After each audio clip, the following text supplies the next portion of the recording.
get our guest speaker on here right now. So, well, before I bring you on, Jeff, I just want to introduce you. Obviously, you can see on the screen some of the things that Jeff has done in Ambit Energy. Um, you know, I didn't know Jeff before I got involved in this business. And in fact is, I didn't really know Jeff until probably about a year or so ago. I saw him at different events and things like that, but I think there was a corporate event up in New York when we really got to connect, and his kids watched my kid while the meeting went on, and we struck up this friendship.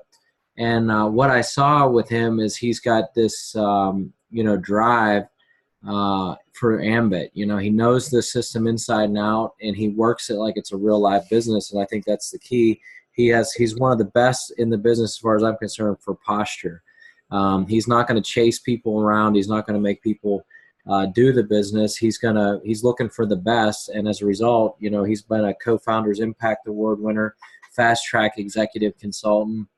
He's in the A-List Award Comma Club, which to me, that's one of the biggest awards you can get, the Comma Club. That Fast Track EC to me is impressive. It took us 27 months to go EC, and so I was on the slow track. And to see somebody who did it as fast as he did means, man, he was doing something right, because I know that Jeff built the business the right way. He didn't fake his way to EC. He did it, he grinded it out. He did it the right way. He's also been a speaker at Ambition, and he's one of the best trainers in the business. He just got to speak at Power Trip. I was up there for that, and he actually did the whole BP the night before, pretty much single-handedly.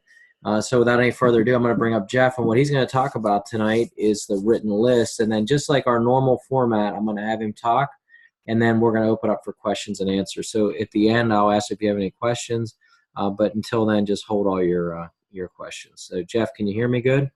I can hear you. Can you hear me? I can hear you, buddy. Awesome, man. You're on.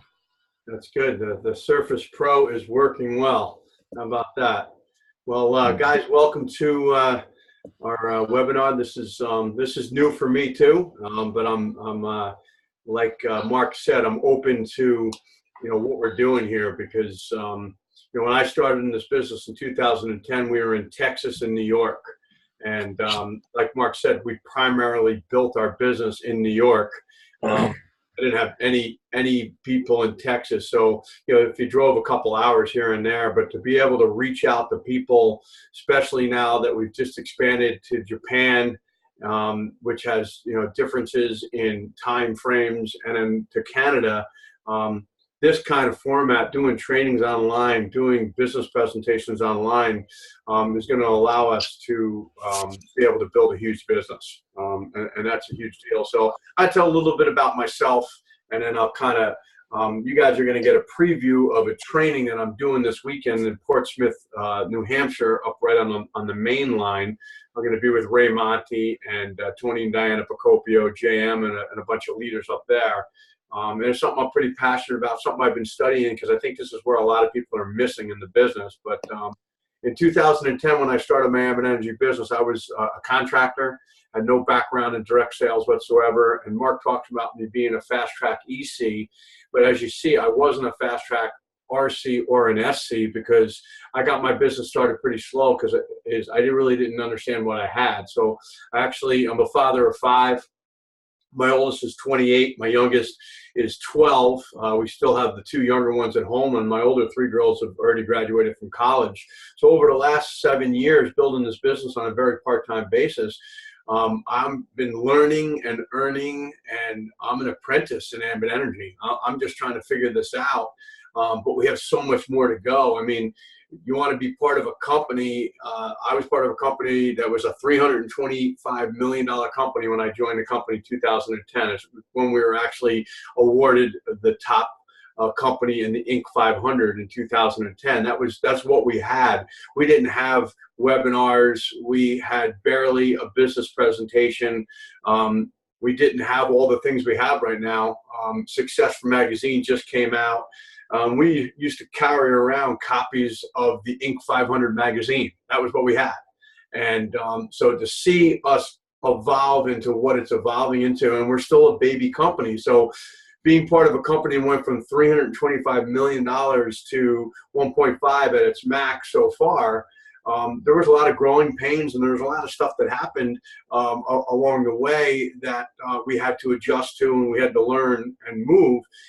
Would you like to be part of that, or would you like to be part of a company that goes from $1.4 billion to $6 billion in the next maybe 3 to 7 years, as a fine-tuned machine, something that knows its business, knows how to go into new markets, knows how to adjust? And on an average, they pay about $100 million per $1 billion in revenue, and all you need is a little bit of that to build a huge income for your family residually. So, just figuring it out, just learning this business has been something that's been amazing. But, I think one of the biggest parts about it is learning to emotionally attach to your why, and taking that why and moving it into connecting with people. See, why the why? Why do we have a why in our business? It's the first thing, or now it's the last thing. Our business presentation, I've kind of shifted it there, but it's been added to the close.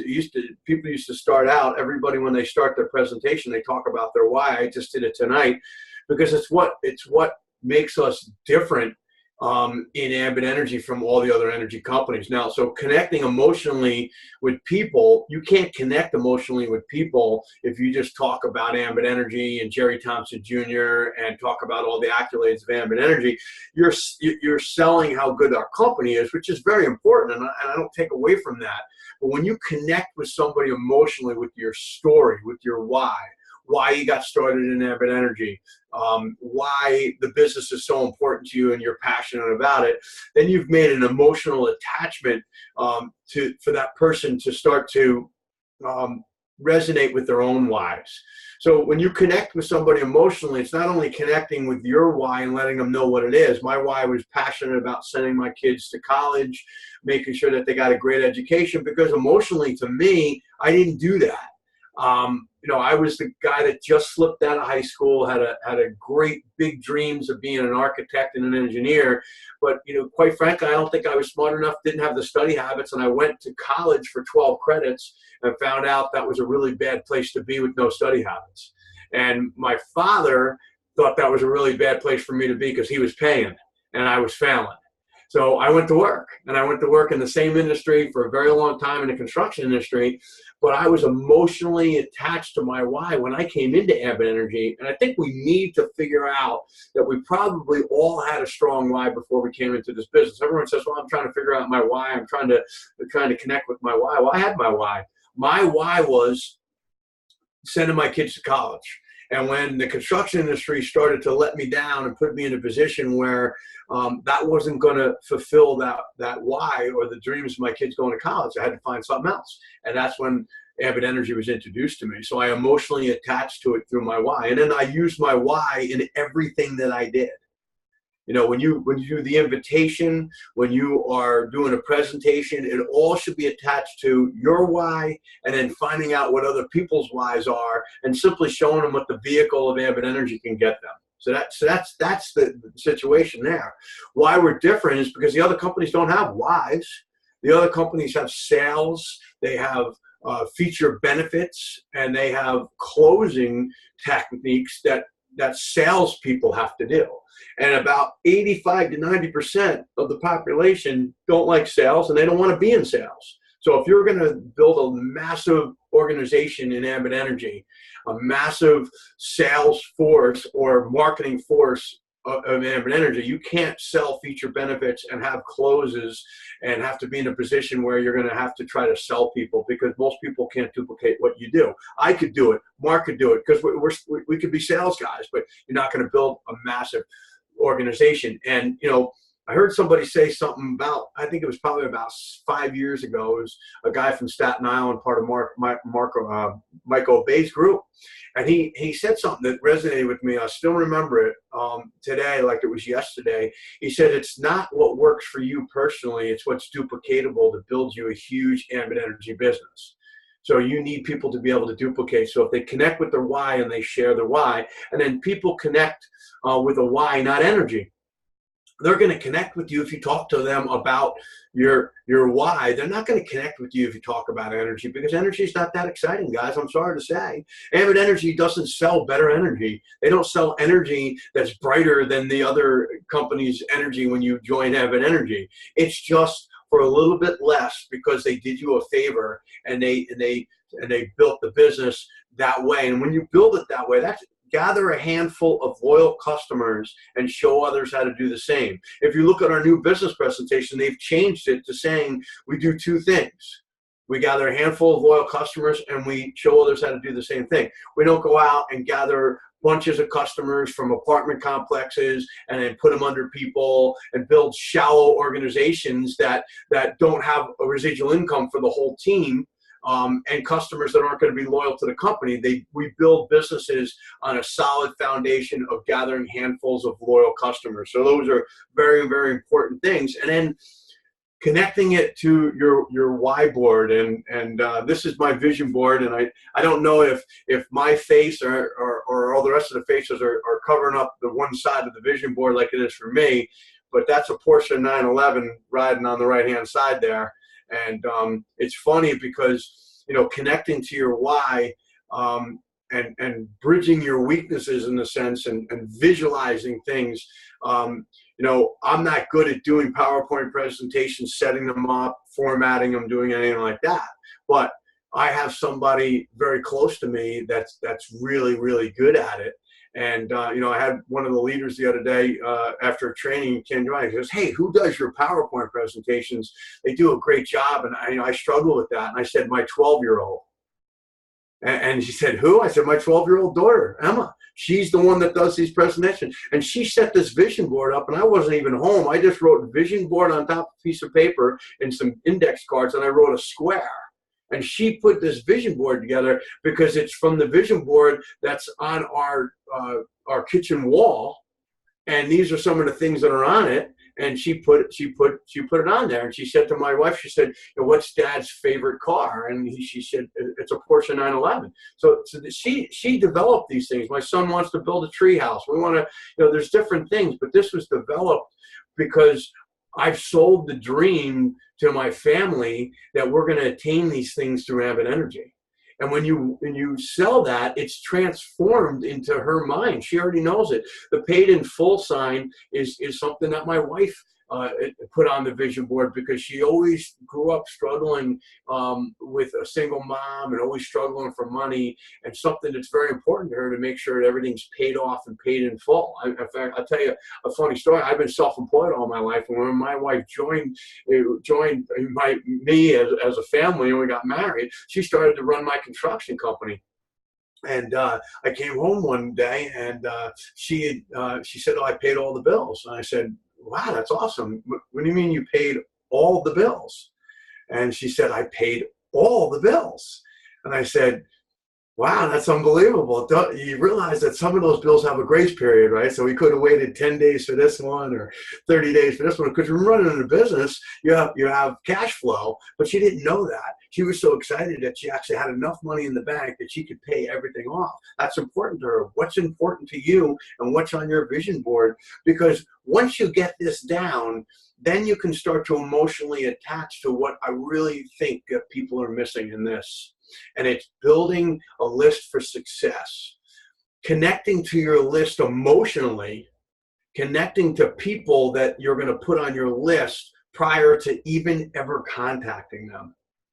And I think, guys, this is something that's so important, is when you write someone's name down on a list, you've started a process of building an emotional relationship with that person because you've engaged by actually writing their name down. And you've started a process, you've started a connection there that's gonna allow you to contact them, meet with them. There's a process. It kind of blows me away sometimes when people work so hard to get somebody to a meeting and they finally get there and then they blow it at the end because they don't connect with them. They don't set up the follow-up. They don't say, "Hey, I'd like to come meet with your wife and explain how this could change your family's future." All these things that we need to talk to people about. Okay, we don't do. So the inventory of your business is the list. There is no inventory except for the list. We don't store the energy. You know, you don't drive to someone's house, open your trunk and take out energy.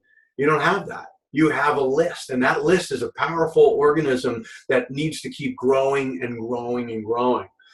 Using a memory jogger and building on the memory jogger. I'm going to go over a process right now on how to do that, how to actually go through a memory jogger and build a huge list. Brian McClure said something at Power Trip, and you know, if you weren't at Power Trip, you should have been at Power Trip. And if you're not signed up for the next one, you need to get signed up for it, because every year I go, there's a golden nugget. There's something you hear somebody say. And, you know, Mark, you know, was kind enough to say that I got a chance to speak at Power Trip. And I remember guys sitting in the audience of Power Trip. One of my kind of, you know, things that I'd written down, one of my goals, one of my, you know, my things that I wanted to check off is that would be awesome if I ever reached the point that Brian McClure would want me to speak at Power Trip. And he not only did that, but he, you know, kind of, you know, threw me some accolades on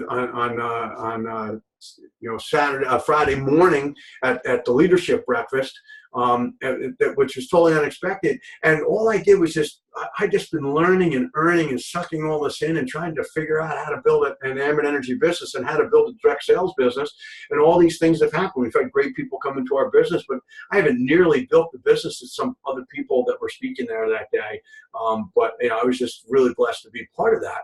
You know, so emotionally detaching and getting a memory jogger, and then don't leave anyone out, because Brian talked about this. He said, when you have written a written list that is so deep and so in depth that you have people's names on the list that you probably won't ever be able to contact.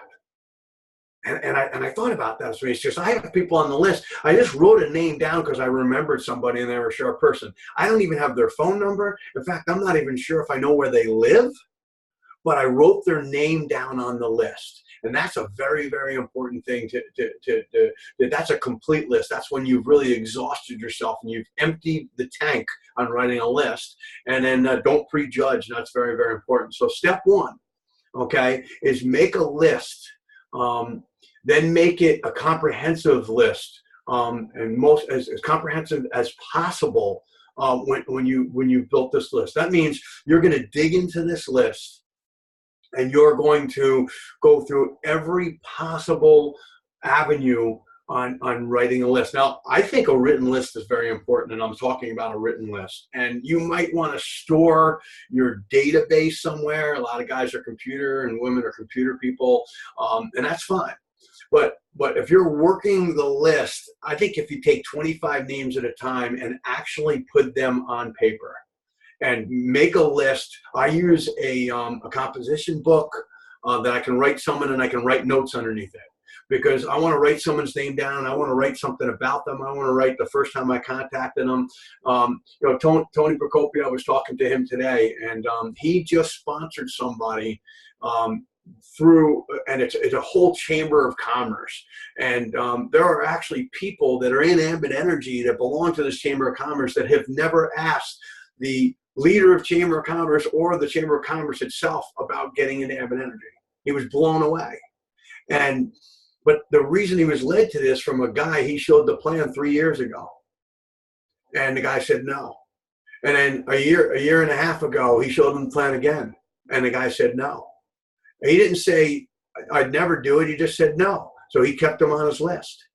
And then he contacted him and said, hey, listen, just wanted to let you know that, Ambit Energy is really doing a lot of big things, and they're saving people money in Connecticut. And I can save you some pretty big money because the rates are going up for Eversource. And, we're about 12% difference. And the guy said, well, I'm interested. He gets in the business, and all of a sudden now it's led him to a whole bunch of things. So your list needs to be a list that's so comprehensive that you're keeping track. Follow-up. The fortune's in the follow-up, guys. It's not, if someone doesn't get into your business today, it doesn't mean they're not getting in your business. It means that the timing's bad. And too many people, they spend way too much time trying to convince people to get into the business. It's not a recruitment. It's an enrollment on their time. So don't try to convince people to get into the business. Just check them off, make them a customer if they want to be a customer, and then move on. So using a memory jogger is such an important tool that I believe, I don't know this for a fact on the numbers of statistics, but I believe probably about 85% of people, if not higher, have never truly gone through a memory jogger completely from A to Z in the name catalog. And then like this one, this is showing different vocations in different categories. You know, there's a great memory jogger that you can go into the back office and the power zone and get that one. Another really good memory jogger is by Eric Worre. He has a memory jogger that you can go on to his website, and you can download it for free. And anything, you get a baby book, but go through from A to Z in a baby book or a memory jogger with the names of all names, and go through a memory jogger that lists every vocation, doctors, lawyers, accountants, everything like that, and take that and go through the process, okay? And go to the A's and go through the B's and go through the C's and have a piece of paper and write it down and go through that memory jogger process A through Z and see how many names you come up with. That's a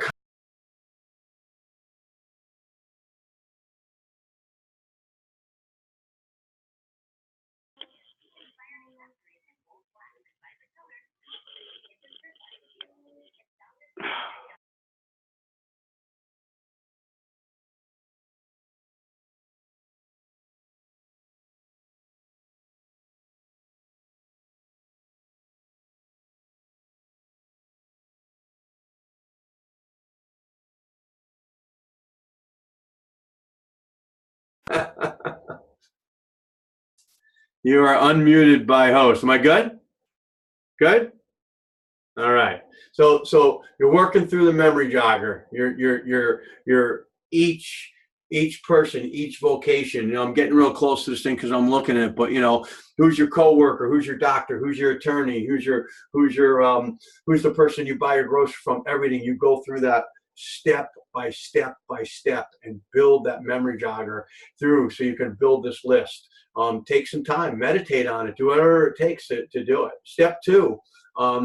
The second degree of separation to your list. Now, when you start, if you're brand new in the business, and this is for really a brand new person, and you are building a list, once you go through that list, then what you want to do is you actually want to go through the list again, and you want to see on that list the people that you know that those people know. See, most of the people that are on your list, especially in a warm market when you first get into the business, a lot of these people you put on the list have people that you're mutually have friends with too. So leave room when you're writing this initial list where you can write people that you mutually know. Now, how do you do that? Well, a really good way to do that, which technology has done great things for us, is do the list and then go onto your Facebook or go onto your LinkedIn and look and see how many mutual friends that you have with that person you've just put on your list. I want you to think about that. That is a tool that has been done for us. That's a tool that Facebook already does for us. So when you write someone's name on the list, you can go to Facebook and see how many mutual friends you have. And now you've expanded your list completely. We good, Mark? Hi, Christina. All right. So, we good? All right. I hope. So, the step 2, looking at your list and thinking about people that you know, changes in how most of them also know people that you know. So that's what I was just talking about. I'm getting a little feedback, Mark. Is that cool? We're good? You're not giving me the thumbs up. We good? Give me the thumbs up. We're good? All right. Awesome. So people know the people that you know, and vice versa and vice versa. You just build that comprehensive list and make it a process. It's so important to dig deep and keep building your thing. Now, step 3, consistently expand your list.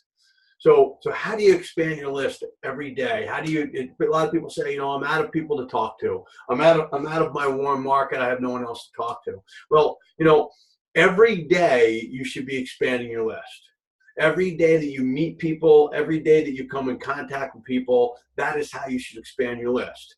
Other ways that you can expand your list is join different clubs and groups. Expand yourself out there.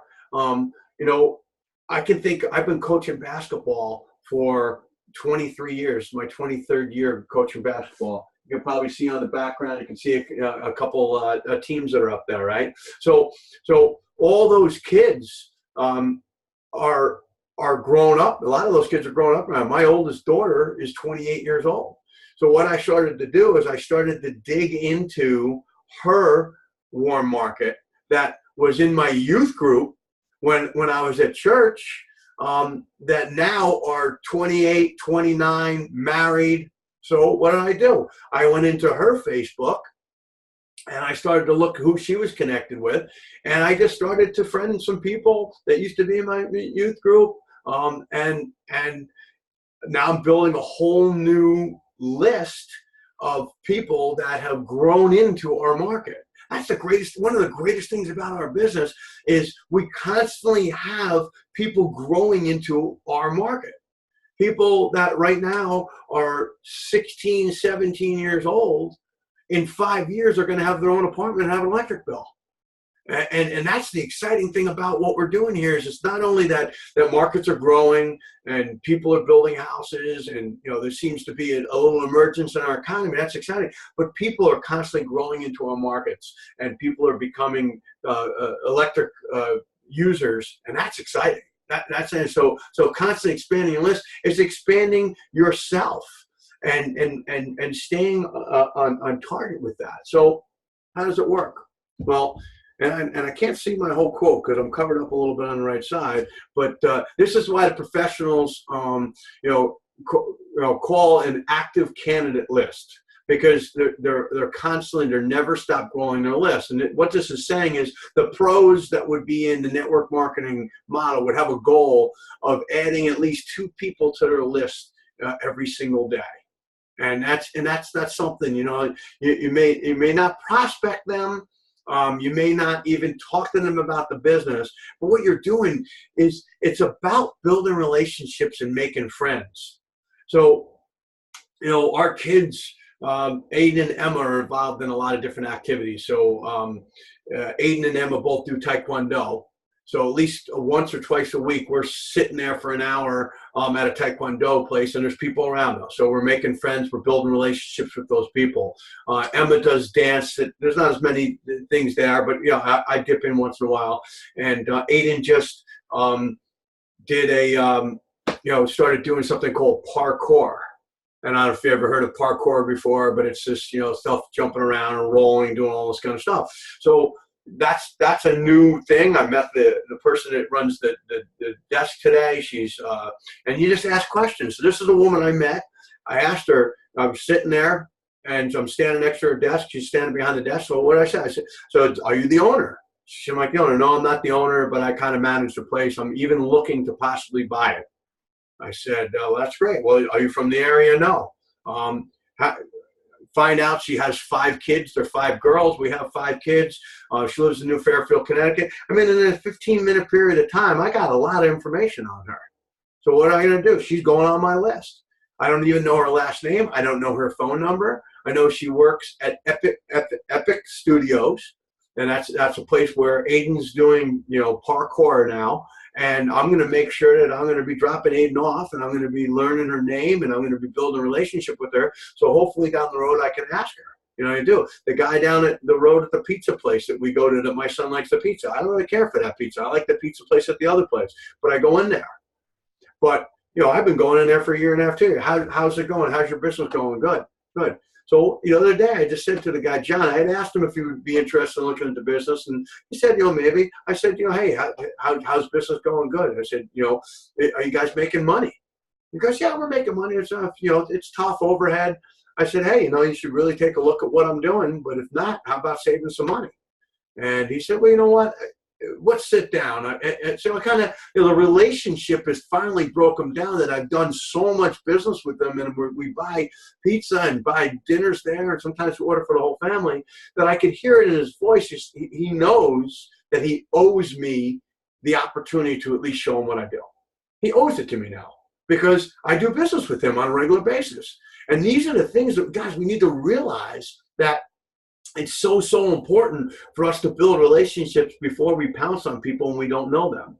It's bad. Listen, when you're starting this business, we go to all our friends, we show them what we're doing, but relationships, attaching emotionally, and then asking them to take a look at what you're doing is going to be much more effective, bar none, than just pouncing on someone you don't know. Hey, I'm in this thing. It's an energy business. People don't like that. And step 4, okay, network on purpose. And I was going into a little bit about this, but this is something that you are a network marketer.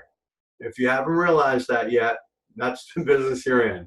And a network marketer means you are a networker, and you need to be an open prospector on a regular basis. You need to learn how to get people's numbers. Now, one way, talk about technology that I love is there's I'm sure there's a couple different ones. Someone turned this on to me. It's called a shuffle card. I don't know if anyone's heard of it before. It's a digital business card. And I was a little leery about it, and I don't go around introducing to brand new people stuff that's going to cost them money. I think it's like $10 a month. I didn't really pay attention to it. Basically, Jay called me up and said, you got to sign up for this because Tony wants to sign up for it, and then we all went in line. So I signed up for it. And I'm not technically strong, so it took me a little while to get it going and get it set up. But once I got it set up, I tell you, one thing that it works amazing is when you meet somebody and you're talking to them. So, for instance, the other day I met a guy, and we were having a conversation, and we were just going back and forth. We were in Starbucks, and I just happened to just have this conversation with him. And I said, he's in the camera business, the security camera business. And hey, Christine. Hey, what's up, little boy? I can see you. So what I said to him, I said, hey, do you have a business card? And he said, yeah, I got a business card. And he's digging for it. And he said, do you have one? I said, well, I tell you, I don't have one. But let me have your number and your email address, and I'll send you my digital business card. Now, a lot of times people don't have their number. And it's the easiest way to ask someone for their number without really having to ask them for the number, because I can't send you my business card unless I have your number. So I asked them for my number. I put it in my little digital business card, and then boom, I send it off to them. Now I have their number, and it keeps accountability. It keeps track of it. So, you are an open prospector. Build relationships. Go to your kids' ball games. Go to events. Start to build relationships. And you're out shopping for Christmas this year, or you're out don't shop online. No, that's ridiculous, shopping online. You're a network marketer. You can't sponsor anyone online when you're going to buy something. Go to the store. Or if you buy something online, pick it up at the store so you meet somebody. All right. So professionals network on purpose. I love this. Okay. It's hard to meet new people. You're hiding from the world. Get out there. Have some fun.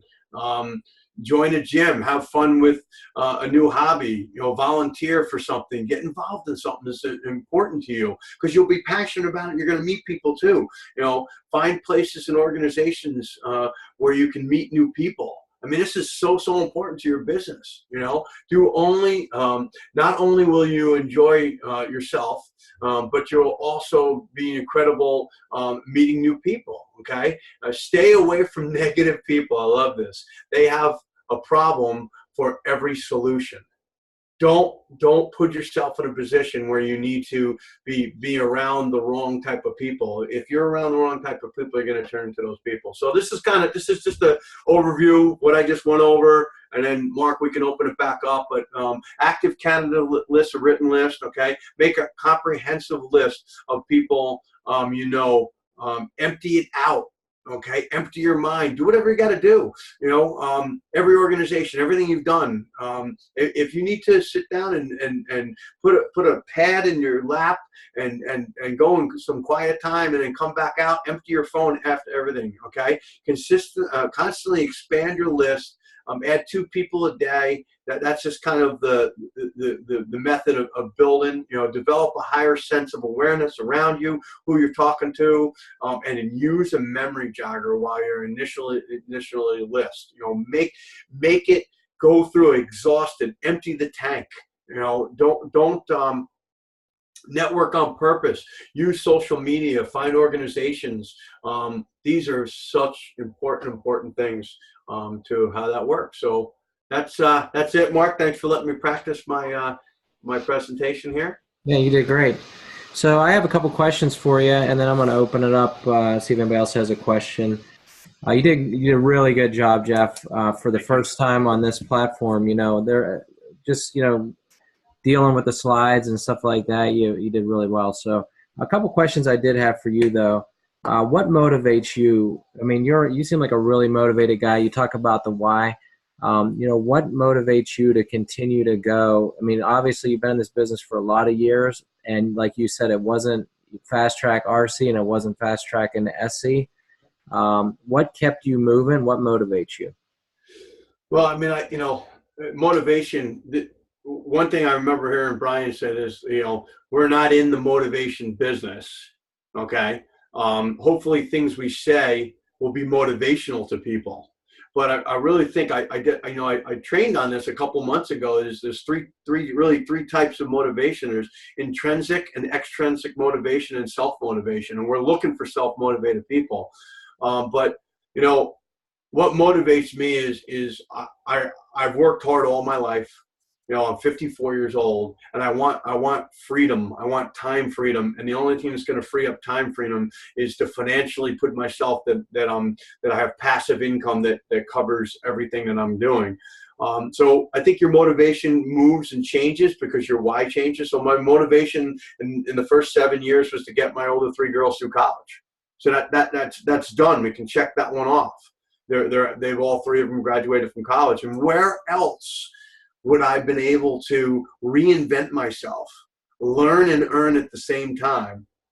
And basically in 2010, we were driving brand new vehicles to dealerships, locking the keys in the car and driving different vehicles away and calling the dealership and telling them the car was there, to in 7 years pretty much being debt free, just having a mortgage that we're dealing with right now, and send 3 kids through college. I don't know if there would have been another way to do that. But what really motivates me is not what we've done, where this company's headed. I'd be afraid to stop and miss what's going to happen, because what's going to happen in the future is so much bigger than what's happened already.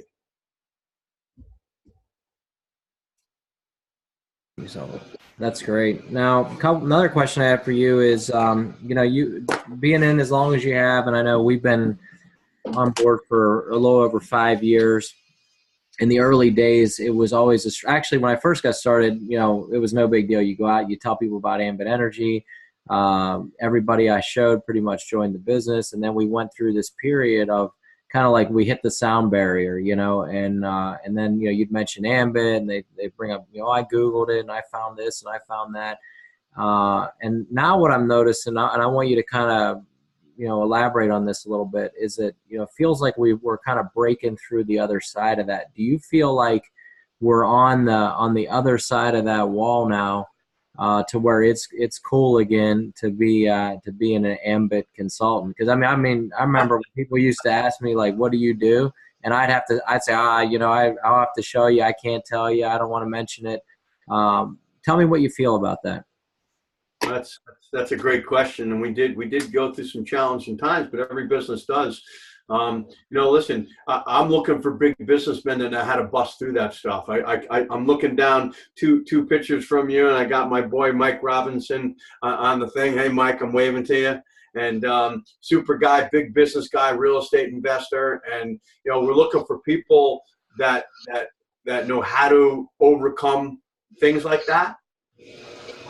I have the same feeling you have feeling. I think that what amazes me is everything that's happened in Ambit Energy, the good, the bad, the ugly, is no different than any other company. And I think we have to realize that. I mean, Microsoft, Apple. I mean, Microsoft brought back Bill Gates. Apple brought back. Getting the guy's name. Poor guy's passed away. That because they almost went out of business. Intel, a lot of companies. So, I think right now we have to realize that there's track records. Speaking to Tony Bacopa the other day, he was sitting down with this guy, and the track record now that we have of 10 years of markets that we've been saving people money. In the state of Connecticut, we've averaged a 10% savings in 5 years. So we have more data and we have track records. And you know what? What goes around comes around, because the state of New York got a bad rap because of the polar vortex. And quite frankly, I'm sorry, wherever you stand politically, is polar vortex is just a fancy name for a really cold winter, because that's what happened when we grew up. We had cold winters. And what happened there was, it amazed me and I just adjusted, and I moved to the state of Connecticut when the state of New York was having some challenges. But if you listen to the leadership in Connecticut, we were in the Hartford Journal, the best company going. Ambit Energy is the only company that saves people money. And in New York, they were saying, in Albany, that the company was a company that wasn't doing the right thing because people decided that they didn't want to follow the rules and renew, and they slipped into a variable rate. But now, if you go into the press in New York, we're the gem of gems. We're like the best company. We're the only ones that offer guaranteed savings. We're the only company that actually qualifies and has been approved by the state of New York to service a lower income class of customers. And the rest of them have actually had to file a lawsuit against the state of New York, and it's being held up in court right now. They haven't to give up their customers, but there's a chance that all the other companies except for Ambit Energy are actually going to have to give their lower income customers back to the incumbent. And in the state of New York, they've already deemed that Ambit Energy is the only company that doesn't have to do that. So, you're going to have some waves, and you're going to have things that happen, but every business goes through that. I know I did in my construction business. Yeah, tell me about it. Now, over the years, has your invitation changed? Has my invitation changed? I think so. But it's the question is the invitation still is not the presentation. And I think that's the key to the simplicity of it. Your invitation should never be the presentation. And quite frankly, I think as been in the business for a while, we should revert back to keeping it as simple as possible. That's the biggest key, because a lot of people complicate it. I catch myself all the time complicating it, and I got to kind of sit on my hands. And Ray has a saying, and it's all part of the thing is, how many people do you know to use electricity or natural gas? How many people do you think would want to save on it, or maybe even get it for free? And if you could make a residual income and bonuses showing people how to save money on a bill they have to spend on every month, month after month, would that be worth 15 minutes of your time looking at it? And you know what? I always revert back to that when I start to get into too much language. And I've caught myself right in the middle of a sentence. I'm like, yeah, it's unbelievable. I'm in the energy sector, and I'm working with this company that's $1 billion. And then I'm like, all right, I'm already talking too much. You know what I mean? So in the invitation, in the beginning, I think your invitation has to change. When it's your warm market, the invitation should be, hey, John, you home? Yeah, I'm home. Great, I'm coming over. That's your invitation to your best friend. It's not, I'm coming over to show you. I'm coming over. Because you would do that anyway. And then when you get there, hey, listen, where's your computer? Man, we got to check this out. And then when you get to, your invitation is going to be a little different for softer. But I think, I talk a lot about people as, hey, I'd love to meet with you and I'd love to network with you. I mean, this is a networking world, right? We're all about networking and Facebook and LinkedIn. So, hey, I'd love to network with you someday. Can I have your business card? Would you have a cup of coffee with me? I'd like to share with what I do, and you can share with what you do, and we can network. So that's my invitation now. Okay, and now this is kind of another scenario for you. You were talking about the pizza shop and some of the people you do business with, and you build a relationship. Now there are some consultants out there who will, just walk in cold off the street and start talking to that pizza shop owner with no relationship, kind of, just like a cold call, knock them over the head kind of thing. Um, you choose not to do that, but let's just say, for example, that, you're working with this guy and somebody comes in off the street and starts talking Ambit and you really haven't. What's your fallback in a situation like that? I mean, how do you posture? How do you set yourself apart from the person coming in off the street? What makes you the choice for that pizza shop owner in the end? Well, it's the relationship. It's that I've been doing business with him. You know what I mean? So he should do business with me over doing business with. Perfect example is Tony Procopio just joined the the Chamber of Commerce of Danbury. It has 800 members. And he paid the fee, and he's part of the Chamber of Commerce through a guy that he just got into his business. And he'd asked 3 times to get into the business, and the 3rd time he got in a 4-year period of time. And there was an open house. And Chamber of Commerce at the Ethan Allen has an open house, and you can go in there. And another Ambit energy consultant, not even another energy person, walked through and collected a bunch of business cards, and is not a member of that Chamber of Commerce, and actually followed up with a couple people. And Tony spoke to them at an open forum meeting, and they said, "Hey, no, we heard about this company. Someone walked through, but you're a member of the chamber, and we'd rather do business with you because we have a relationship with you." And it was the same company. So people are more apt to want to do business with somebody they have a relationship with. And I think, someone you do business with, quite frankly, they owe you at least a look. If they don't join the business, great. But if they don't want to be your customer and you're in there once a week buying Chinese food or buying pizza, then you should find another pizza place. Yeah, I agree. I mean, because, a lot of times, we try to, force the situation or force it. It's like, hey, I just joined Ambit Energy this week. I'm going to go call 10 people that, I really don't have a relationship with. I'm going to tell them that they need to be in my business. And there's no relationship. I always have to go back to Steve Thompson, and he always says it's relationship marketing. If there's no relationship, why are you doing the marketing? And so that really hit me whenever you were talking about that. I mean, that's something I think we really gotta preach, especially whenever somebody's fresh in the business, is that we don't need everyone. We're just looking for the one who's going to change your life. And so that leads me into posture, because you're really strong on that. And I mean, I know that you're the type of person who will fly all the way to Canada or go to Japan if you have to work a team. But there's a certain amount of posture with you where the people, somebody's got to earn your attention. So just kind of talk to us a little bit about, as a consultant, how should we be posturing ourselves out there basically. Well, I mean, listen, people, as you grow, you'll learn you're going to spend time with people that deserve your time. Okay. Don't need your time. And I'll give you a perfect example. I personally sponsored a great lady, and I don't know how those lines got on there, Mark, on my screen. If I did that, it was pretty cool, huh? Yeah, somebody's doodling. I thought my screen cracked for a minute.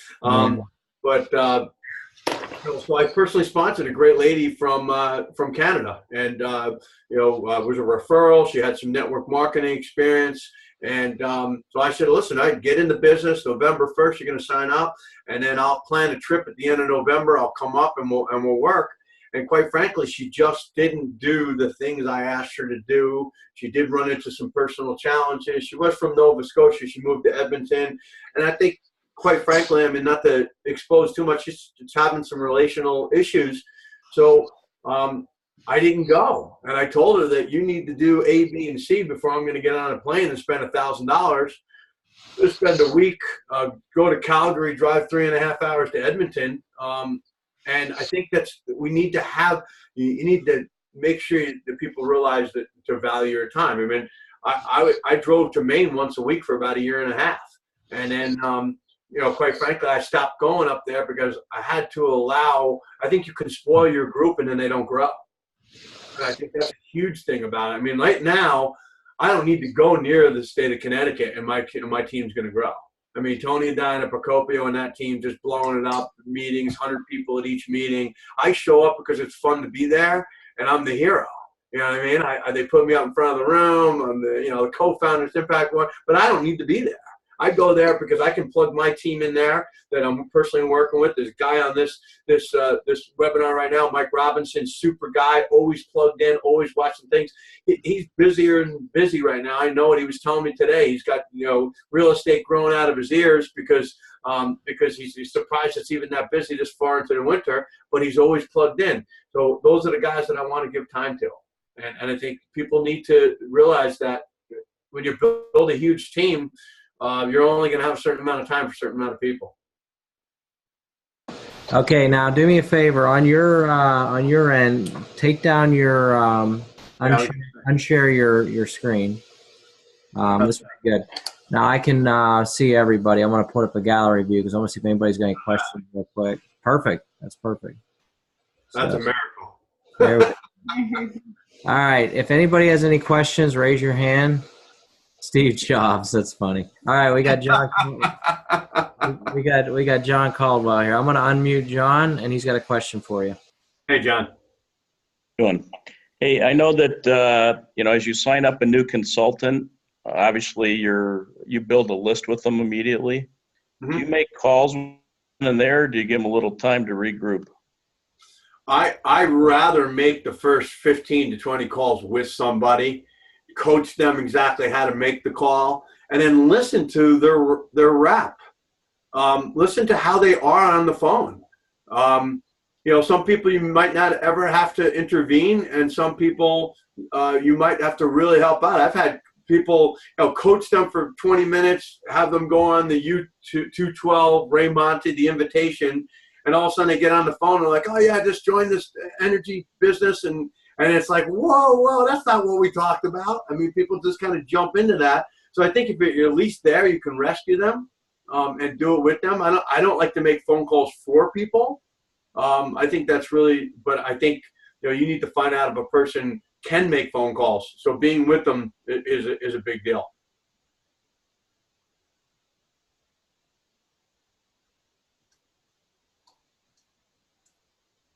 That good?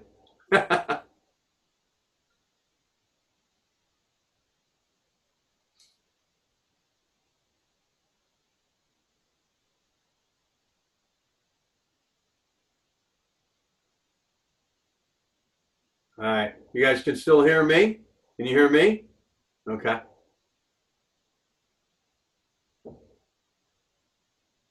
I can't hear you, Mark. Can't hear Mark. No, I can hear you. How's that? That's good. Yeah. All right. Any other questions out there? Anybody? All right. I got John. John wants to ask a question, but you have to, John, text me your question to Christina because I can't hear you. All right. I got one more question coming in. He's going to shoot me a text. For some reason, I can't get him unmuted. All right. While that's going on, talk to us a little bit about Canada. You mentioned you had a team going up there. What do you know about what's going on? It's cold. Yeah, I hear that. And they're going to use a lot of natural gas, I have a feeling. I think it's like any market. They're just still trying to feel it out. There's a lot of caveats. There's a lot of differences. One thing I definitely found out is, when somebody signs up for natural gas and they run a credit check on you, I know the girl that I sponsored, she had to pay a deposit of $130 to get started, which I don't think they're all so used to that up there. Some of the companies do it, some don't. So that was something that was definitely different. Most of the companies do, so I think it's something that somewhat they're interested in. I know we got some pretty good savings in the Calgary area. But every market has their little differences, and I think, like anything, I'm more excited about Japan this year than I was when it first started, because you ask anyone that went to Japan, and they it wasn't as easy as they thought it was going to be, and now they've worked through a lot of quirks. So it's like, I think the United States is the best market we got because we got it all worked out. You know what I mean? And that's what's going to happen when we go into new markets. There's unknowns. So Canada, I think, to balance your residual income and have a 5-month natural gas market that you can build customers in is great. But don't get on a plane and go there unless you know someone. That's right. Josh Allen, I got another text coming in, but I saw Josh Allen raise his hand. Let me get him unmuted. Josh is actually going to be fishing with me and Brian McClure. Is that right? He did, or he's going? Now he won the trip at Power Trip. He was the big winner. Oh, that's right. That was guy was on your team. He was the one that won it, right? He's the one who won it. Josh, he didn't pay for it. He won it. That's right. He won it. He told me he only bought 2 tickets, I think, to $40. That's a $40, $5,000 trip. That's awesome. Yeah.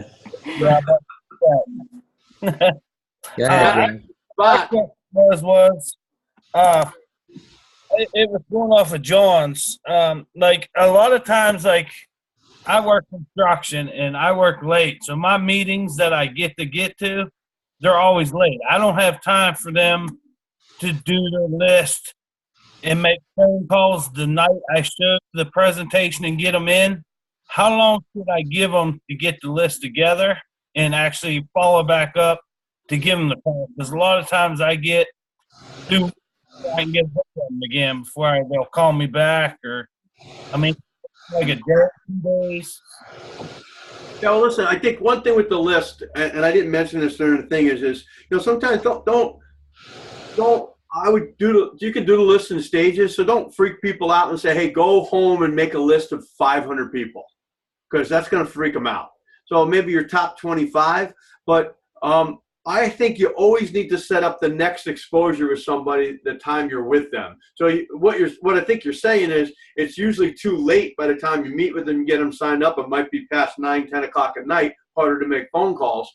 So I would not have them make phone calls on their own. Have them go on Ambit University and go on to the U200 series, U212, Ray Monty, the invitation, and go on to Top Ambit Leaders and have them start to do some training on the invitation and how to make the phone calls before they make phone calls. That's more important than actually making them. If you're going to be there with them, then you can coach them while you're with them. But if you're not going to be with them, I would say, hey, listen, go on this training and this training, and then let's talk in the next day, and set up a time. See if you can set up a time on a Saturday afternoon or something like that to meet with them, or have somebody else meet with them and do phone calls like Mark or Christina or something like that. But they're in Florida now, so I don't know. No, not yet. Not yet. Hey, tell me about what this meant to you and your business and your family. Yeah, I know. This Christina's behind this one. That was her question. Well, that was a big deal. I got to say, my wife. This was my wife's quote on getting her picture in that magazine: is she'd rather have her teeth drilled at the dentist than get her picture taken. So but I think it's an honor to get anything asked for, you know what I mean, to be a feature in a magazine, to get the Co-Founders Impact Award. But I think what's more important is it's great for your team. See, I can't self-promote. If I meet with someone one-on-one, I don't open that magazine and say, hey, look at me in the magazine. The next page in that magazine is Tony and Diana Procopio. And it's a heck of a lot easier for me to promote them and say, these are the people that I helped build the business, and look where they are now. But my team can use it, and other people can use it. And I think that's the biggest part about it. But I'm always honored and humbled by Ambit Energy, putting me in a position and giving us awards. It's an honor, and just because of who our leadership is. That is right. What the other John was trying to ask were basically there's a comment was saying that, what is it? A lot of times we call this thing an opportunity, but in reality, it's like a vehicle for residual income. Yeah. I don't think a lot of times we hammer that home, that, a lot of people don't understand residual income. And Ambit is just that. I mean, it's something that a lot of people have never seen before, and it is a vehicle. I mean, how do you tie that in, whenever you're explaining the differences between us and an opportunity, so to speak? Sure. Well, I don't like the word opportunity. I think that's a red flag for network marketing. So I very rarely try to use I have an opportunity for you. You know what I mean? The basic facts is you want to, the invitation is to have an opportunity to get in front of him, and then you can show them residual income. I mean, I think you should talk about residual income through the presentation, and then talk about it being willable and transferable and sellable. I mean, all those long-term things are great, but listen, opportunity. Yeah, this is a great opportunity, but I don't use opportunity invitation. I tell people, hey, listen, I'm working on a project, and I'd love to share it with you. It's life changing, but I'd be shortchanging it if I tried to explain it to you over the phone. You definitely got to take a look. I mean, you got to plead with somebody and let them know that you're passionate about it, but you're going to shortchange them if you try to explain it. Got it. Okay, now it is 10:30, so I want to wrap this up, and I do want to ask you one question about Tony and Diana. Obviously, you have a close connection with them, and it's a part of your legacy. It's part of your team. Tell us about what you did to make them who they are, and it's kind of a trick question because I know what you're going to say, but and how they came about in your business. So. Well, that's a great guy. Listen, Tony and Diana Procopios, Mark and Christine Alfanos, they come disguised usually as other people. I didn't sponsor them directly. They're second to me. So I sponsored their upline, who was Bill the plumber, who barely did anything in the business. And I asked Bill the plumber to get into the business probably 6 or 7 times. And he finally showed up to a meeting when it was still $429 to sign up. And he signed up in his grimy HVAC clothes. And he said, I'll try this thing. And he paid $429 and signed up. And I gave him a couple magazines. And I said, listen, just don't talk to anyone. Show it. And if you feel compelled, just give him the magazine. Tell him to watch the video and then put me on the phone. And he only did one good thing. He walked up the street after he'd called Tony Diana Procopio and he handed him a magazine. And Tony, that had done network marketing before, he tells the story, actually had written a check out and it said in the ledger for some network marketing company. And he was going to treat Bill like Girl Scout cookies. And when he got him to the door, he was going to get rid of them. And that check, come to find out, he didn't even have any money in his account to write a check. Wow. So that's how they got into my business. And he said, Tony said, hey, listen, how long you been doing this, Bill? I need more answers. And Bill said, I've been doing it for about 7 hours.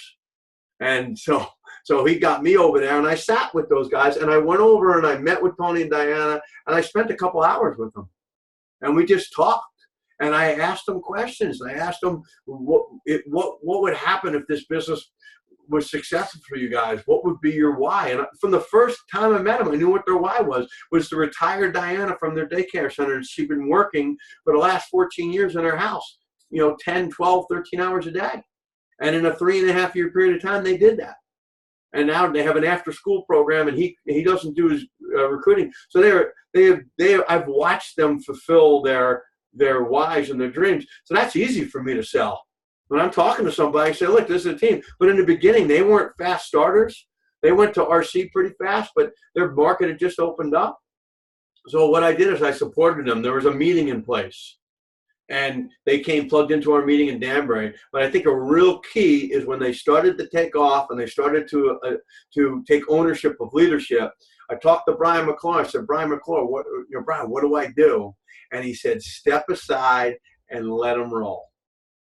And let them lead. And what I did is I ran all the meetings in Connecticut, and I also ran the major trainings where all the big leaders came in.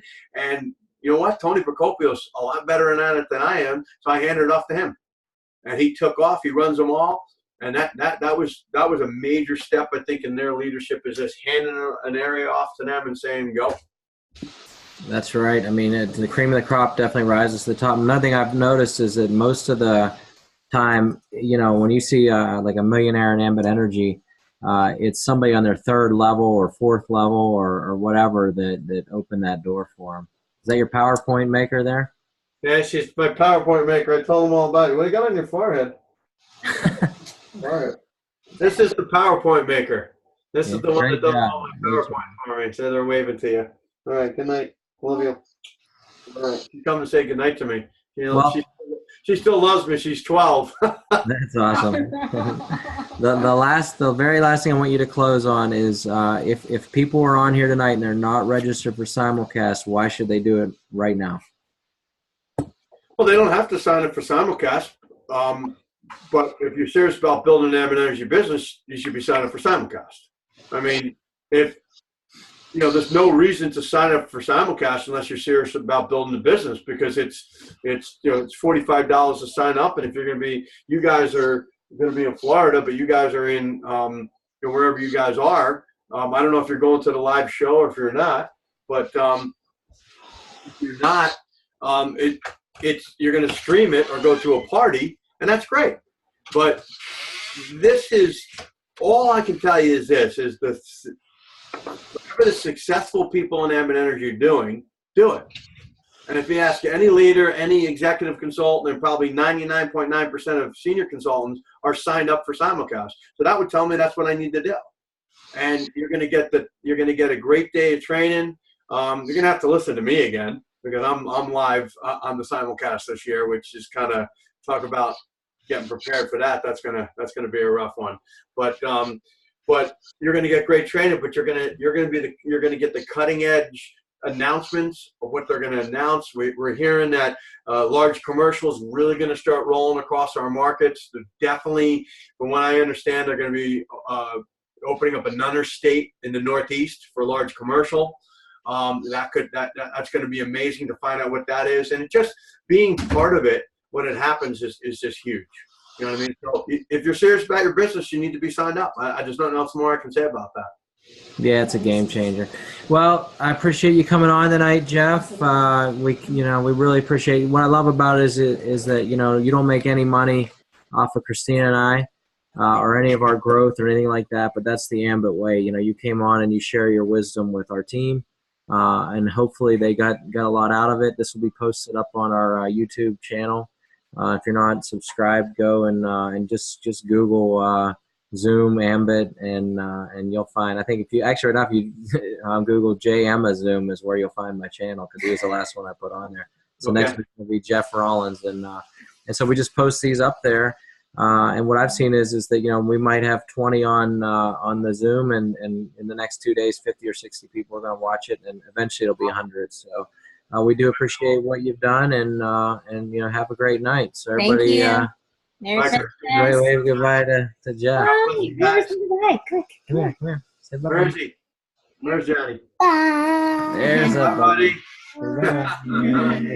That's what Ambit Energy is all about. That's it. All right, guys. You have a good night. All right. Good night. Yeah. Bye. Bye. Good night, guys. Thank you. Thank you.